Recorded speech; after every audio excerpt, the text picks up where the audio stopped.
Bonjour, je m'appelle Catherine. Et moi, c'est Slim. Dans cette vidéo, nous examinerons les marchés boursiers et leur fonctionnement.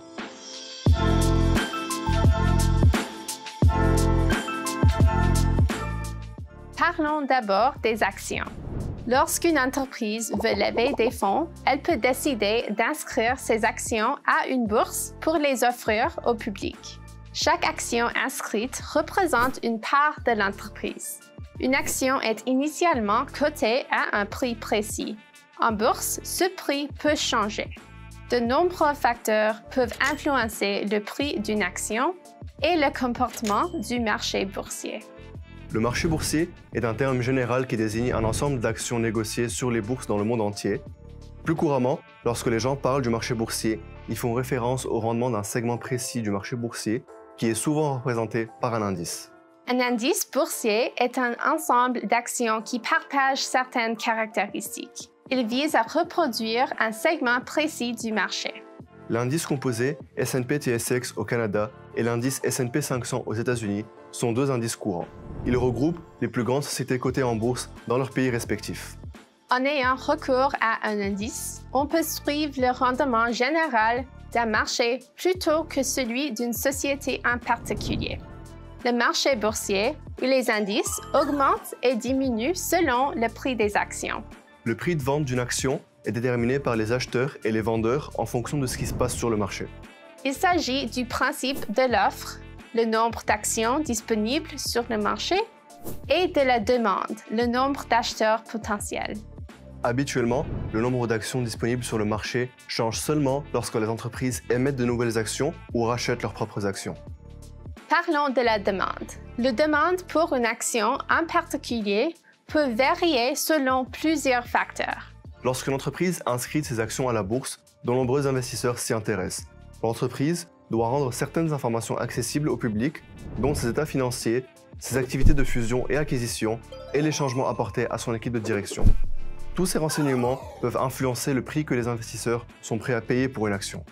Par exemple, si une entreprise publie des renseignements qui montrent qu'elle est très rentable, le prix de son action pourrait augmenter puisque les investisseurs s'attendront à ce que l'entreprise verse des dividendes aux actionnaires ou qu'elle soit encore plus rentable à l'avenir.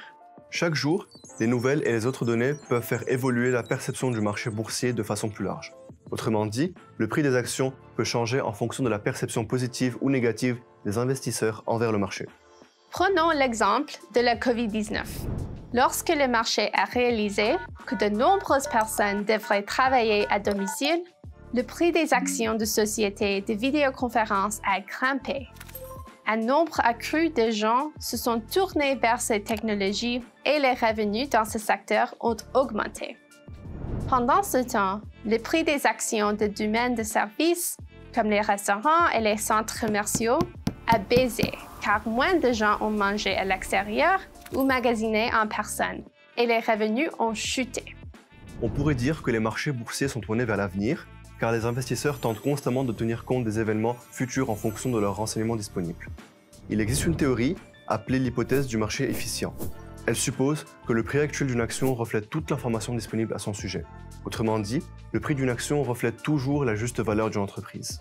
Cependant, cette théorie fait l'objet de nombreux débats, car il est improbable que la valeur des actions prenne toujours en compte toutes les informations disponibles.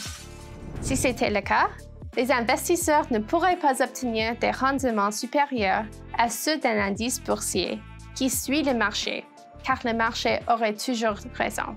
Les indices boursiers sont souvent utilisés comme des indices de référence permettant aux investisseurs de comparer le rendement de leur portefeuille à celui de l'ensemble du marché. Si l'hypothèse du marché efficient était vraie, les investisseurs feraient mieux simplement d'investir dans des FNB ou des fonds communs de placement qui suivent un indice. Cette théorie repose sur la conviction que les marchés intègrent immédiatement les nouvelles informations, de sorte que les prix des actions sont mis à jour immédiatement. Par conséquent, il n'y aurait aucun moyen pour un investisseur de surpasser un indice de référence. Certains investisseurs, appelés gestionnaires actifs, ne sont pas d'accord. Ils croient qu'ils peuvent surpasser le marché grâce à leurs recherches et leurs compétences. Certains ont réussi à surpasser le marché sur de longues périodes, comme Peter Lynch de Fidelity et Warren Buffett. Lorsqu'ils construisent un portefeuille de placement, les investisseurs peuvent choisir différents types de produits et de stratégies en fonction de leurs croyances quant à l'efficience des marchés. Autre élément à prendre en considération, certains marchés peuvent être plus efficaces que d'autres selon le nombre de personnes qui les surveillent. Donc récapitulons. Le marché boursier est un ensemble d'actions d'entreprise dont les prix sont déterminés par l'offre et la demande. Ces prix changent constamment à mesure que de nouveaux renseignements sur les entreprises ou les thèmes plus larges émergent. Les marchés font preuve d'une certaine efficacité, puisque les nouveaux renseignements ont une incidence sur les prix des actions et les indices boursiers. L'hypothèse du marché efficient suggère que le prix d'une action reflète toujours toute l'information disponible à son sujet. Mais si ce n'est pas le cas, il pourrait être possible de trouver des occasions découlant d'erreurs d'évaluation grâce à la recherche, permettant aux investisseurs d'obtenir des rendements supérieurs à ceux du marché. J'espère que cette vidéo t'a plu.